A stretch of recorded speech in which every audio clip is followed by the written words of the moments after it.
Hi everyone, welcome back to my Bible reading channel where my goal is to bring the Word of God to as many people as possible. So again, I pre-recorded these, so just 3 chapters today. I am visiting my aunt. At the time that this will be uploaded, yes. So I just want to thank everybody who is praying for her right now while she's battling with cancer. My family and I really appreciate it. But let's go ahead and dive in to where we left off at 2 Kings chapter 7. Elisha replied, "Listen to this message from the Lord. This is what the Lord says. By this time tomorrow, in the markets of Samaria, 6 quarts of choice flour will cost only 1 piece of silver, and 12 quarts of barley grain will cost only 1 piece of silver." The officer assisting the king said to the man of God, "That couldn't happen, even if the Lord opened the windows of heaven." But Elisha replied, "You will see it happen with your own eyes, but you won't be able to eat any of it." Now there were 4 men with leprosy sitting at the entrance of the city gates. "Why should we sit here waiting to die?" they asked each other. "We will starve if we stay here. But with the famine in the city, we will starve if we go back there. So we might as well go out and surrender to the Aramean army. If they let us live, so much the better. But if they kill us, we would have died anyway." So at twilight they set out for the camp of the Arameans. But when they came to the edge of the camp, no one was there, for the Lord had caused the Aramean army to hear the clatter of speeding chariots and the galloping of horses and the sounds of a great army approaching. "The king of Israel has hired the Hittites and Egyptians to attack us," they cried to one another. So they panicked and ran into the night, abandoning their tents, horses, donkeys, and everything else as they fled for their lives. When the men with leprosy arrived at the edge of the camp, they went into one tent after another, eating and drinking wine. And they carried off silver and gold and clothing and hid it. Finally, they said to each other, "This is not right. This is a day of good news, and we aren't sharing it with anyone. If we wait until morning, some calamity will certainly fall upon us. Come on, let's go back and tell the people at the palace." So they went back to the city and told the gatekeepers what had happened. "We went out to the Aramean camp," they said, "and no one was there.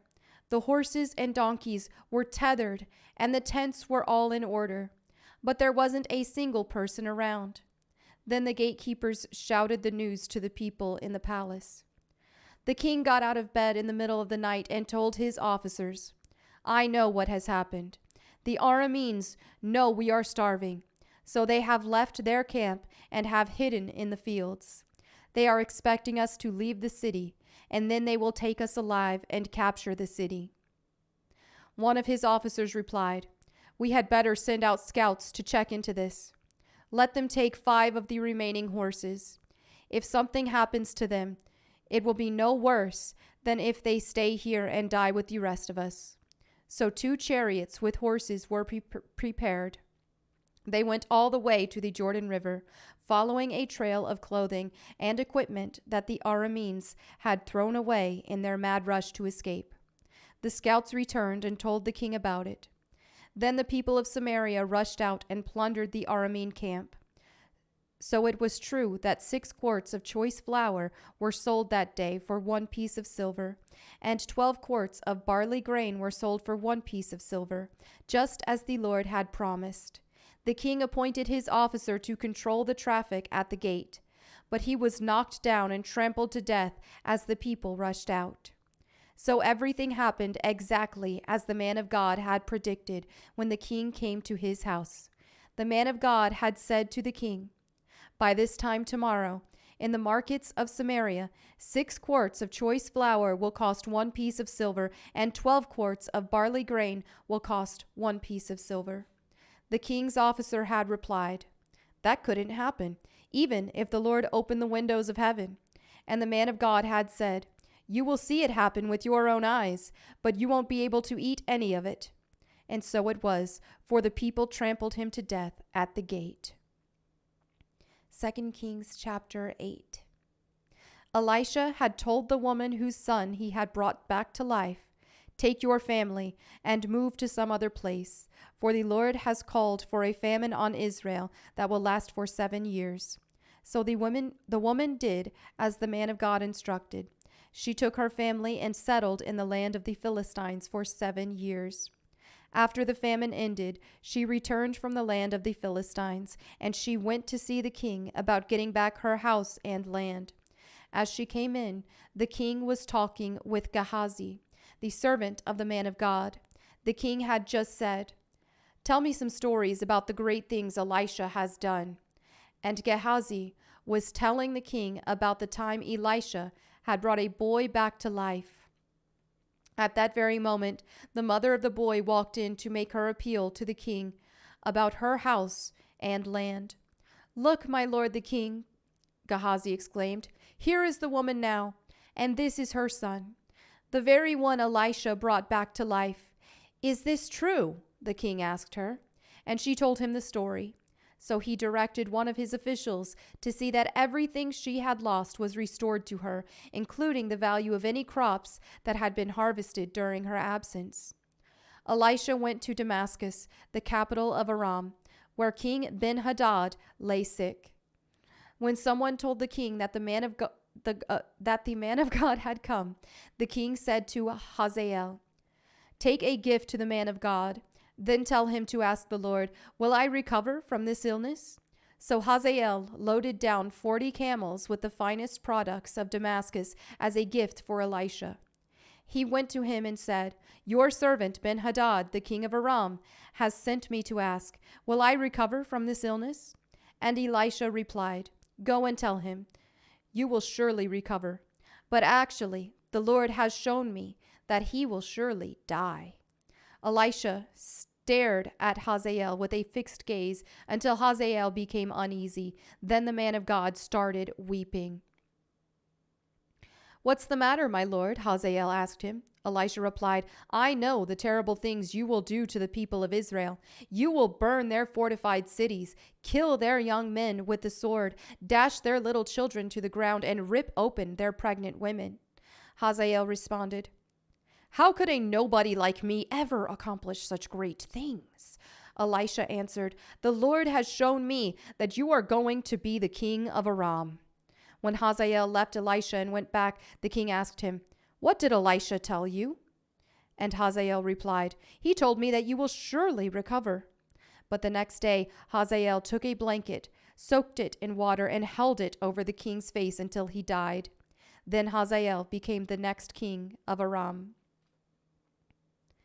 Jehoram, son of King Jehoshaphat of Judah, began to rule over Judah in the 5th year of the reign of Joram, son of Ahab, king of Israel.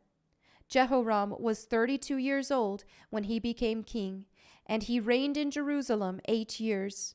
But Jehoram followed the example of the kings of Israel and was as wicked as King Ahab, for he had married one of Ahab's daughters. So Jehoram did what was evil in the Lord's sight. But the Lord did not want to destroy Judah, for he had promised his servant David that his descendants would continue to rule, shining like a lamp forever. During Jehoram's reign, the Edomites revolted against Judah and crowned their own king.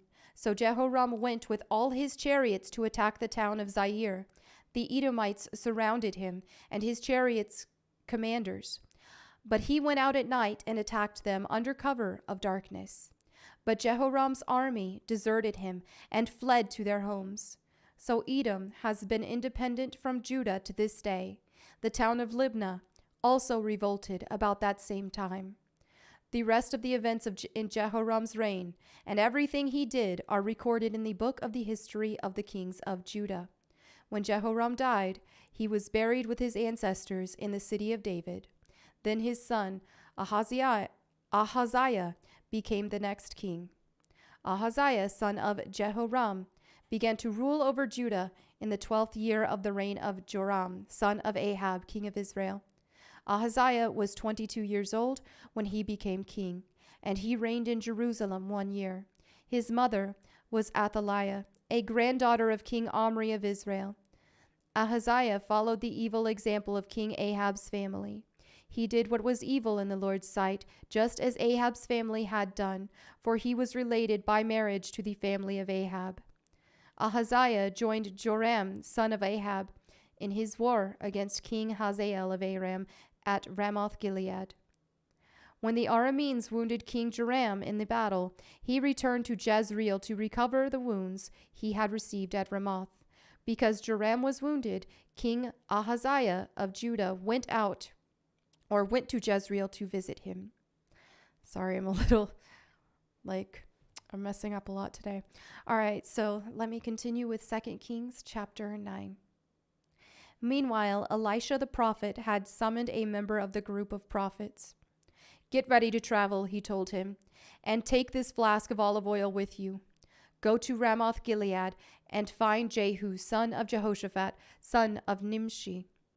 Call him into a private room away from his friends and pour the oil over his head. Say to him, 'This is what the Lord says. I anoint you to be the king over Israel.' Then open the door and run for your life." So the young prophet did as he was told and went to Ramoth-Gilead. When he arrived there, he found Jehu sitting around with other army officers. "I have a message for you, commander," he said. "For which one of us?" Jehu asked. "For you, commander," he replied. So Jehu left the others and went into the house. Then the young prophet poured the olive oil over Jehu's head and said, "This is what the Lord, the God of Israel, says. I anoint you king over the Lord's people, Israel. You are to destroy the family of Ahab, your master. In this way I will avenge the murderer of my prophets and all the Lord's servants who were killed by Jezebel. The entire family of Ahab must be wiped out. I will destroy every one of his male descendants, slave and free alike, anywhere in Israel. I will destroy the family of Ahab as I destroyed the families of Jeroboam, son of Nebat, and of Baasha, son of Ahijah. Dogs will eat Ahab's wife, Jezebel, at the plot of land in Jezreel, and no one will bury her."